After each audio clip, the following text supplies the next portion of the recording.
परिचय। तुम घड़ी की तरफ क्यों देख रहे हो विजय? चाचा जी, मैं घड़ी की सुइयों के द्वारा बने कोण को ज्ञात करने की कोशिश कर रहा हूं। अच्छा विजय, ये कौन सा कोण बना रही है? ये समकोण बना रही है चाचा जी। बहुत अच्छा। क्या तुम घड़ी के आकार पर भी टिप्पणी कर सकते हो विजय? हाँ हाँ, क्यों नहीं। इस घड़ी की 6 भुजाएं हैं और ये एक षटभुज है चाचा जी। बहुत अच्छे विजय, तुमने बहुत अच्छी तरह से ज्यामिति सीखी है। बच्चों, इस पाठ में आप ज्यामिति की मूल बातों के बारे में जानेंगे। आओ सीखें। रेखाओं, रेखाखंडों और किरणों के बीच अंतर करना। समकोण, न्यून कोण और अधिक कोण को पहचानना। चांदा और डिवाइडर की सहायता से कोण मापना। रेखाखंड, रेखाएं और किरणें। विजय डार्ट बोर्ड पर डार्ट फेंककर अपना निशाना पक्का कर रहा है। जहां इस तरह का एक डार्ट है, आइए उसे निकालते हैं। हम क्या देखते हैं? डार्ट ने डार्ट बोर्ड पर एक निशान छोड़ दिया है। निशान को एक बिंदु कहा जाता है। बिंदु का कोई परिमाण नहीं होता। उसकी कोई लंबाई, चौड़ाई या ऊंचाई नहीं होती। आइए एक और बिंदु प्रकट करने के लिए एक और डार्ट को हटाते हैं। हम इन दो बिंदुओं को ए तथा बी नाम देते हैं। अब हम इन दो बिंदुओं को मिलाते हैं। हमें एक रेखाखंड ए बी प्राप्त होता है। एक रेखाखंड की एक निश्चित लंबाई होती है। इसके दो अंत बिंदु होते हैं। क्या हम दो बिंदुओं ए तथा बी के बीच में एक और रेखाखंड खींच सकते हैं? नहीं, किन्हीं भी दो दिए गए बिंदुओं के बीच केवल एक ही रेखाखंड खींचा जा सकता है। रबर की इस पतली पट्टी को देखो।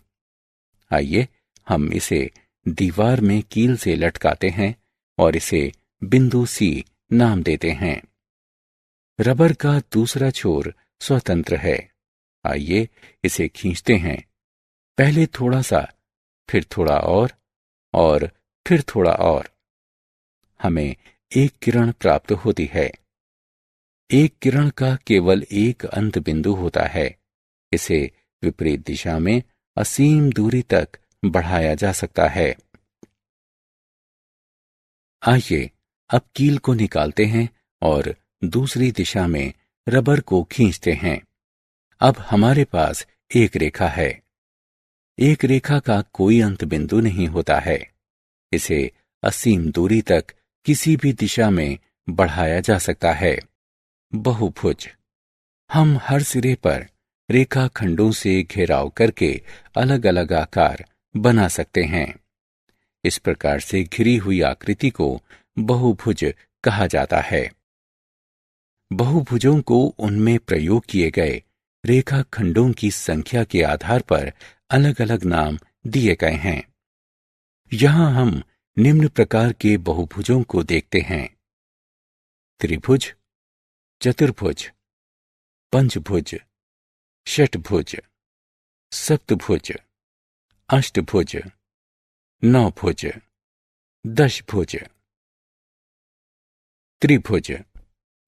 हम प्लास्टिक के 3 टुकड़े लेते हैं और एक तौलिया का हैंगर बनाने के लिए उन्हें मिलाते हैं। हमने एक त्रिकोण बनाया है। एक त्रिकोण 3 रेखाखंडों से बना एक बहुभुज होता है। ये सबसे छोटा संभव बहुभुज होता है। आयत। हम एक फोटो फ्रेम बनाने के लिए नक्काशीदार लकड़ी के 4 टुकड़ों का प्रयोग करते हैं। हमने एक आयताकार फोटो फ्रेम बनाया है। एक आयत एक 4 भुजाओं वाला बहुभुज होता है। ये 4 रेखाखंडों से मिलकर बनता है। पंचभुज। अमेरिकी सेना के मुख्यालय की इस तस्वीर को देखो। इसे पंचभुज कहते हैं, क्योंकि इसमें 5 भुजाएं हैं। 5 भुजाओं वाला बहुभुज पंचभुज कहलाता है। षटभुज, यहां एक घड़ी है। आइए इस पर घेरा लगाते हैं। हमारे पास घड़ी के लिए 6 रेखाखंडों का एक घेराव है। एक षटभुज 6 रेखाखंडों से बना एक बहुभुज होता है।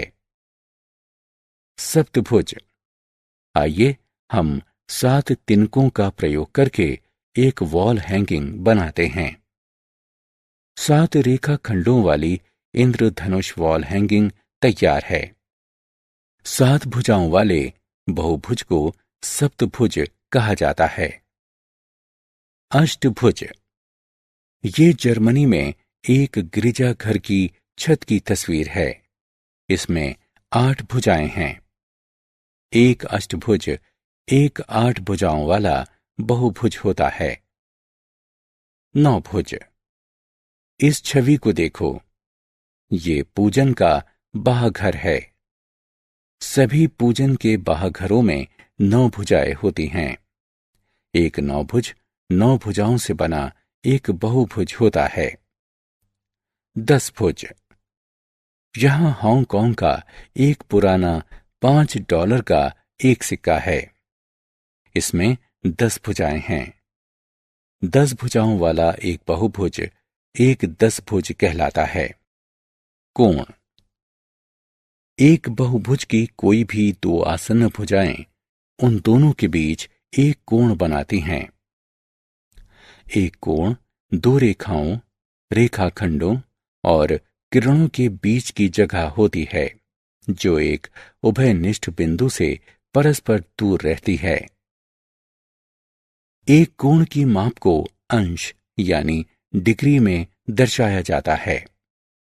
आइए 3 प्रकार के कोणों पर नजर डालते हैं: समकोण, न्यून कोण और अधिक कोण। आइए एक एक कर इन कोणों के बारे में विस्तार से जानें। समकोण, जरा इस दृश्य को देखिए। इस दृश्य में एक सीढ़ी एक दीवार के साथ खड़ी हुई है। आइए इससे बनते 3 कोणों पर नजर डालते हैं।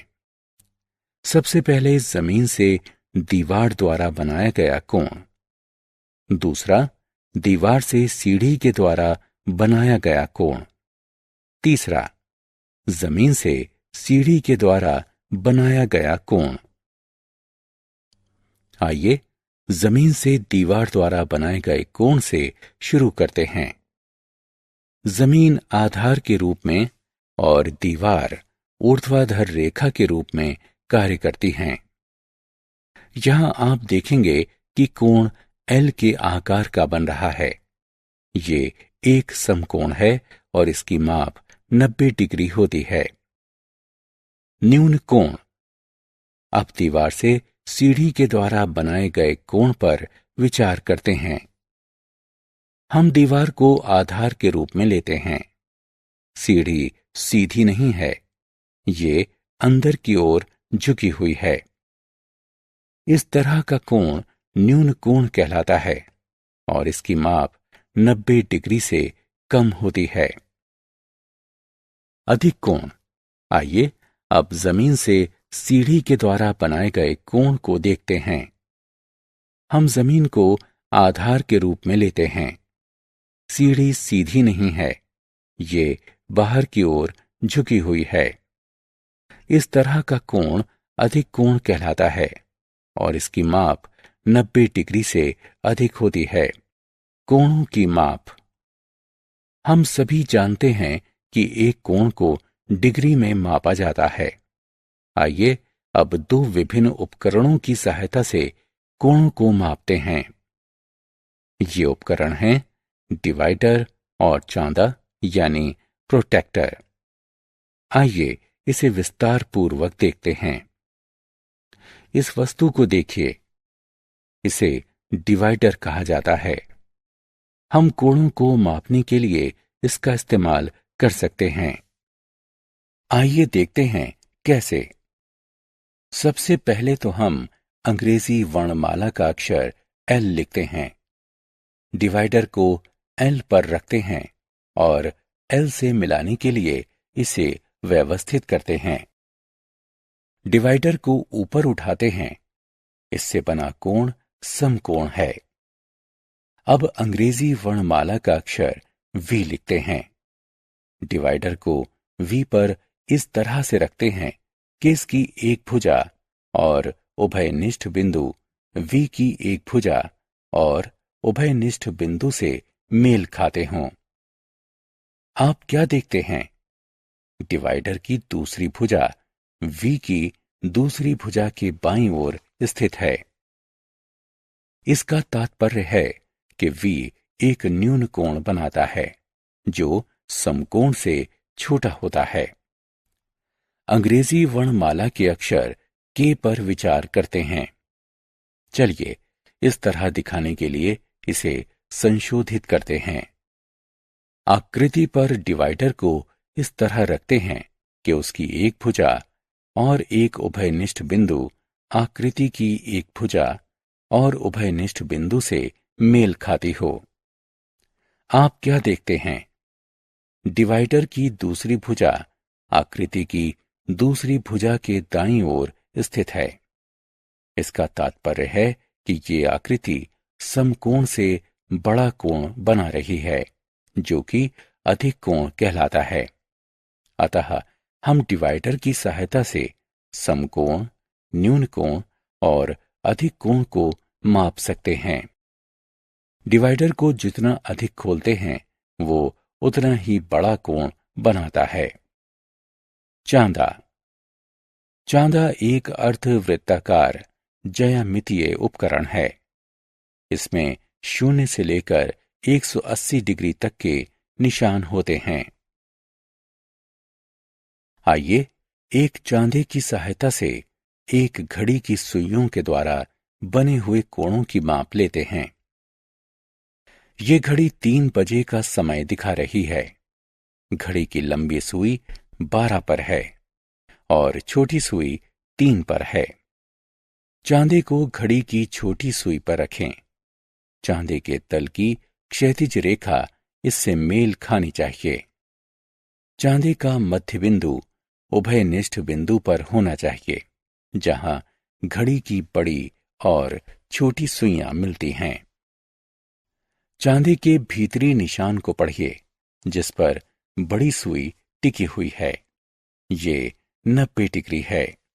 अतः 3 बजे का समय एक समकोण बनाता है। ये घड़ी 6:20 दिखा रही है। घड़ी की लंबी सुई 4 पर है और छोटी सुई 6 पर है। चांदे को घड़ी की छोटी सुई पर रखिए। चांदे के भीतरी निशान को पढ़िए जिस पर बड़ी सुई टिकी हुई है। ये 60 डिग्री है। अतः 6:20 का समय एक न्यून कोण बनाता है। अब इस घड़ी को देखिए। ये घड़ी 9:10 दिखा रही है। घड़ी की लंबी सुई 2 पर है और छोटी सुई 9 पर है। चांदी को घड़ी की छोटी सुई पर रखिए। चांदी के भीतरी निशान को पढ़िए जिस पर बड़ी सुई टिकी हुई है। ये 150 डिग्री है। अतः 9:10 का समय एक अधिक कोण बनाता है। एक घड़ी की सुइयों से बने कोणों को एक चांदी की सहायता के बिना भी निकाला जा सकता है। घड़ी में किन्हीं 2 संख्याओं के बीच की जगह 30 डिग्री दर्शाती है। इस तर्क के आधार पर 3 बजे का समय 30 डिग्री गुणा 3 यानी 90 डिग्री होगा। 6:20 का समय 30 डिग्री गुणा 2 यानी 60 डिग्री होगा। 9:10 का समय 30 डिग्री गुणा 5 यानी 150 डिग्री होगा। हमने क्या चर्चा की? एक बिंदु का कोई परिमाण नहीं होता। एक रेखाखंड के दो अंत बिंदु होते हैं। एक रेखा में कोई अंत बिंदु नहीं होते। एक किरण में एक अंत बिंदु होता है। समकोण की माप 90 डिग्री के बराबर होती है। न्यून कोण की माप 90 डिग्री से कम होती है। अधिक कोण की माप 90 डिग्री से अधिक होती है। कोणों को चांदे और डिवाइडर की सहायता से मापा जाता है।